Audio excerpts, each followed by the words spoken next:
Hey yo, what is up guys? It's been a little while since I've made any videos about the car, so wanted to give a formal video update on what the car looks like now. A couple things I've done and a couple things I'm going to be doing in the future here to continue to make the car better. So if you take a look at it, here is the new wrap if you haven't seen it.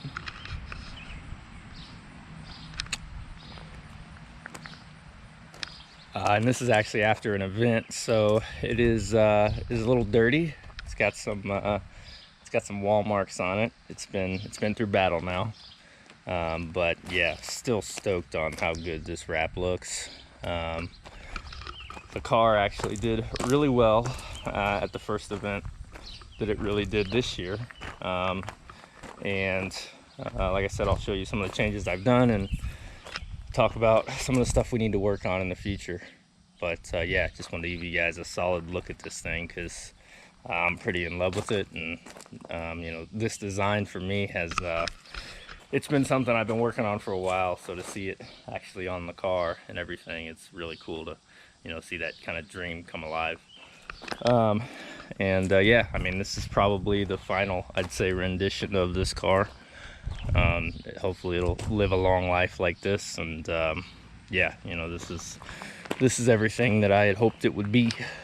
So yeah, we'll talk about some of the stuff that I want to fix on it, some of the stuff I have fixed on it. So here we go. We'll start in the engine bay. So I definitely cleaned up the engine bay. I painted it again and added some heat sleeve and heat protection for some of my hoses. Relocated a few things, redid my whole radiator setup. Basically, I used to have two caps, a cap here and a cap over here on the radiator. I welded this shut, added a nipple here, and there's also a nipple in this lower hose that goes up to an expansion tank right here in the corner, which I 3D printed this bracket to hold it. 3D scan the whole area, pretty cool. Same thing here, 3D scan this area, made this in CAD, and then 3D printed it as well for the oil filter mount. And yeah, I mean, overall this engine bay is, you know, way cleaner. Things have worked way better. It's easier to work on this car now.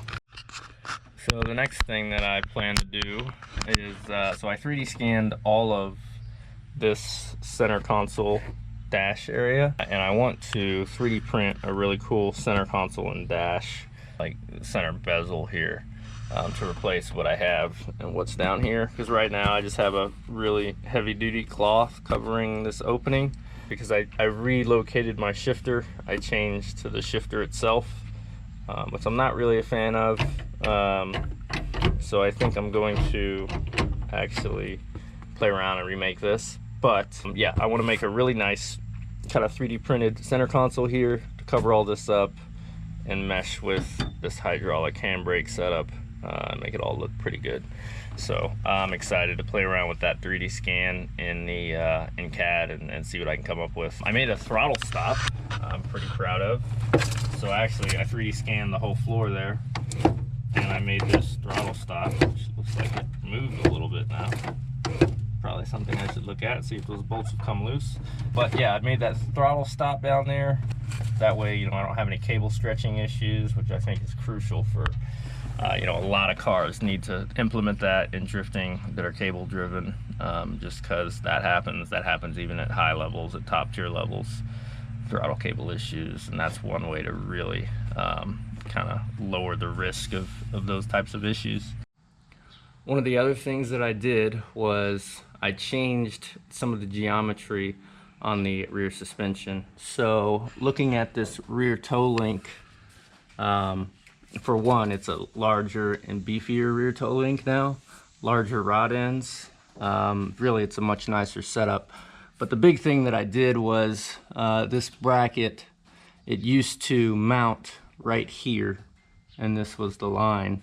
I raised that several inches to mount way up here, and what it did is it allowed this to basically stay zero toe through the range of travel of this wheel. Before it would toe out slightly on compression. So as the shock went up, as the car accelerated, the rear would compress, and I would gain toe out, which is not ideal for drifting. So I changed the geometry there on both sides, so that, you know, while I'm accelerating, I can either keep zero toe, and that doesn't, you know, I don't feel that as a driver. Because what would happen is I would like kind of like I would accelerate, or I'd go to transition and get back on power, and the car would feel like really loose for a minute, as it, you know, like compressed and then kind of slowly came back up. So just kind of fought that for a little bit, and I was like, you know what, let me see what I can do to make this better.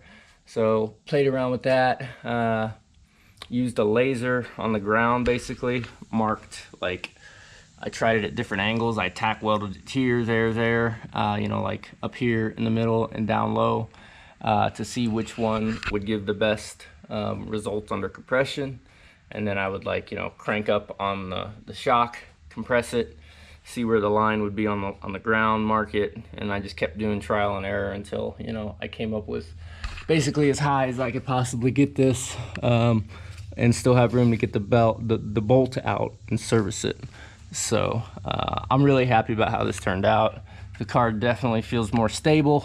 I just really want to set this car up to run something wider than 245s, because a lot of the comps around me are 245 comps, but this car is just so big, it could really benefit from a larger tire. It would just handle so much better. So yeah, that's the other piece of this puzzle that I worked on since I drove this car last.